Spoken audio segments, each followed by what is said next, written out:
मारा, तो यहाँ पे लिखा ने मारा। ने मारा मतलब काम करने वाला कौन? बड़े भैया सीनू ने। ठीक है, तो कर्ता कारण्य, कर्ता कारण्य, ठीक है, काम करने वाला। इसके बाद आता कर्म कारण, इसमें आएगा को। कोई सा भी ऐसा वाक्य जिसमें बीच में को आएगा वो किसका उदाहरण है? कर्म कारक का है, सीधी बात है। जिस पर काम का प्रभाव पड़े, जिस पर काम का प्रभाव पड़े। एग्जाम्पल देख लेते हैं, ये दूसरे नंबर का। यहाँ पे भी 8 ही एग्जाम्पल लिखे, मत टेंशन देना, और इधर भी 8 ही है, तो एक एक एग्जाम्पल सबके लिखे। तो देखो इधर सीनू सर ने सुअर को मारा, अब यहाँ पे था सीनू सर ने सुअर मारा, अब यहाँ पे लिखा सीनू सर ने सुअर को मारा, को मारा, तो को आया, ये लिखा को, ये को आया, को किसका है? कर्म कारण का। ठीक है, अब ये को आया, लेकिन कई का दिमाग में अरे यार भैया यार तुम पागल बना रहे, यहाँ ने भी तो आ गया, फिर मार के सुअर बना दूंगा मैं। फिर सीनू सर ने सुअर को मारा, अब देखो इसमें को आया, ठीक है, को आया, तो एक सीधा सा जो बिगिनर लोग उनको एक स्टोरी बता देता हूँ नॉर्मल सी, कि जब भी ऐसा लगे कि 2 आ रहे हैं तो पीछे वाले को काउंट करना, आप तो आगे वाले को देखना ही मत, सीधी बात तो ये। ठीक है, तो इसमें पीछे वाले को देखा जाएगा, तो इसमें ने भी आया, को भी आया, लेकिन पीछे क्या है? को आया, तो उसको मानेंगे, सीधी बात है। बाकी कई का विद्वान उनने की नहीं, हमको ऐसे ट्रिक व्रिक से ऐसे पागल नहीं बना, हमको व्यवस्थित बताओ। जब भी आप कोई वाक्य पढ़ते हो तो वाक्य को पढ़ने के बाद हम कर्ता, कर्म और क्रिया, ये सारी चीजों को पढ़ने के बाद एक फील आता है। फील मतलब कनेक्ट करते हो, कनेक्ट करते हो जब ये शब्दों का एक मीनिंग निकलता है, उस मीनिंग के आधार पर होता है, और वो चीज आती है बेटा प्रैक्टिस से। 8 मिनट के अंदर तुमको मुजरा भी बता दो, तुमको पिक्चर भी बता दो, तुमको जादू टोना बता दो, तो इतनी क्षमता अपने अंदर में, उसके लिए भगवान को बुलाना पड़ेगा। ठीक है, तो इसके अंदर क्या आता है? को आता है, जिस पर काम का प्रभाव पड़े, काम का प्रभाव पड़े। एक तीसरा वाला देखो, ठीक, बता दूंगा लास्ट में जाते जाते, मत टेंशन लो। करण कारण, से और के द्वारा, कोई सा भी ऐसा वाक्य जिसमें से और के द्वारा आएगा, मतलब जिसके द्वारा कर्ता काम करे, जिसके द्वारा काम करे। ठीक है, तो वाक्य में से आएगा और के द्वारा आएगा, से आएगा और द्वारा आएगा। तो देखो तीसरा वाक्य, सीनू सर ने सुअर को बंदूक से मारा। अब इसको जैसे आप पढ़ रहे हो, ठीक है, फील आएगा आपको, सीनू सर ने सुअर को बंदूक से मारा। अब मैं इसको बोल दूं कि बंदूक से मारा की जगह बंदूक के द्वारा मारा। ठीक है, तो बंदूक के द्वारा मारा है, बंदूक से मारा, तो यहाँ पे जो फोकस है वो किस पे? बंदूक पे, क्योंकि बंदूक अपना क्या साधन है, साधन, उसकी सहायता से मारा है बालक। ठीक है, तो बंदूक से मारा, तो इसलिए अपना यहाँ पे क्या हो जाएगा? से, और से किसका उदाहरण है? करण का। ठीक है, जिसके द्वारा कर्ता काम करता है, तो मैंने सुअर को मार डाला किससे? बंदूक से। कई बात समझ क्लियर? चलो, इतना जो गला फाड़ने के बाद भी सुननी पड़े तो फिर क्या? संप्रदान कारण, को के लिए, को और के लिए, कोई सा भी वाक्य इसमें को और के लिए आएगा तो वो किसका उदाहरण है? संप्रदान का। कैसे? जिसके लिए क्रिया की जाए। कैसे भैया? इधर आ जाओ, ये लिखा है यहाँ पे, सीनू सर ने पढ़ने वाले, सीनू सर क्या सर? सीनू सर से पढ़ने वालों सर के लिए बंदूक लाओ, जाओ लिखा। ठीक है, तो सीनू सर से पढ़ने वालों सर के लिए बंदूक लाओ। के लिए आया, यहाँ पे देखो के लिए आया, किसका उदाहरण? संप्रदान का उदाहरण है। जिसके लिए क्रिया की जाए, आपने क्रिया की किसके लिए?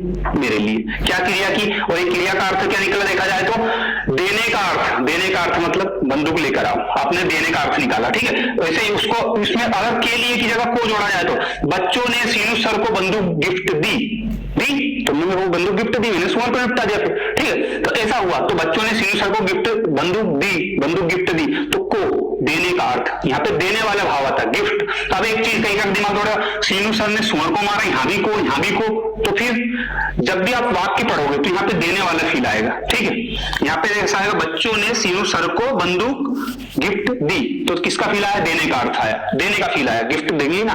लेकिन यहाँ पे लिखा सीनू सर ने सुअर को मारा, मैंने कर्म करा, मैंने सुअर मारा, मैं नर्क में जाऊंगा, नर्क में। ठीक है, यहाँ पे कर्म वाली फीलिंग है, यहाँ पे देने वाली फीलिंग है, ये सब में फील का काम होता है। ये चीज प्रैक्टिस आएगी, मैं सही बता रहा हूँ, वास्तविकता बता रहा हूँ, प्रैक्टिस आएगी। मैं आपको कुछ हिंट दे रहा हूँ जिससे एग्जाम में कुछ क्वेश्चन गलत नहीं होंगे आपके, हो जाए तो फिर देर खा लेना, सही में मत खाना रही।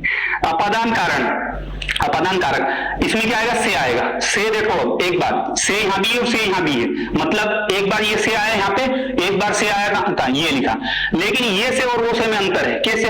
देखो ये लिखा से, यहाँ पे से का मतलब होगा अलग करना, जिससे अलगाव हो, अलगाव मतलब अलग करना, और यहाँ पे से का अर्थ क्या होगा? जिसके द्वारा कर्ता काम करे। मैंने बंदूक से मार डाला, और यहाँ पे इसका उदाहरण देखो, बंदूक से गोली निकल गई। अब ये बंदूक थी, इसके अंदर गोली थी, गोली गई, बंदूक अलग, गोली अलग हो गए। तुम्हारे जीवन से तुम्हारी गर्लफ्रेंड गई, तुम्हारा जीवन था, गर्लफ्रेंड थी, गर्लफ्रेंड गई, जीवन से ये गई से, जीवन से गई मतलब गई, कट गया बेटा, ठीक है। तो बंदूक से गोली निकल गई, जीवन से गर्लफ्रेंड निकल गई, शरीर से प्राण निकल गए, शरीर से प्राण निकल गए। तो अलग होने का बोध होता है, किसमें अलग होने का बोध होता है? अपादान में। आई बात समझ में?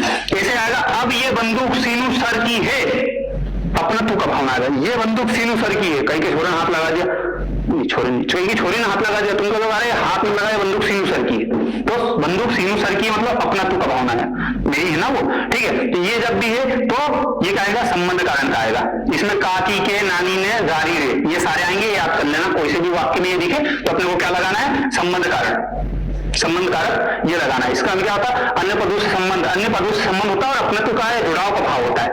जिसके बाद होता है गोली बंदूक में है और सुअर जमीन पर है, तो पर किसके लिए होता है? सरफेस के लिए। सुअर जमीन पर है, जमीन के ऊपर है, बंदूक के गोली बंदूक में है, गोली बंदूक में। आई बात समझे? तो यहाँ पे देखो इधर अधिकरण, अधिकरण में आएगा में और पर, दोनों के एग्जांपल लिखे, क्रिया का आधार होता है। तो इसमें यहाँ पे आता है गोली बंदूक में है मतलब अंदर है अभी, और यहाँ पे आता है सुअर जमीन पर है मतलब जमीन के ऊपर है। आई बात समझ? क्लियर? इस पर सांस ले लो, पानी पी लो, आगे देखो। अब यहाँ पे क्या हुआ? सुअर को मारते मारते ऐसा प्लान बना सब कुछ, और लास्ट में छोरी के दिया, अरे सीनू सर मत मारो विचार सुअर को, ये देखो देखेंगे, अरे सीनू सर मत मारो सुअर को, तो वैसे में पिघलता नहीं हो सकता, यहाँ पिघल गया मैं, और मैंने क्या करा? बंदूक से सुअर को नहीं मारा, इसलिए नहीं कि लड़की ने बोला था, इसलिए कि मेरे को सुअर पे दया आ गई यार, ठीक है। तो अरे सीनू सर सुअर को मत मारो, तो ये यहाँ पे किसका एग्जाम्पल है?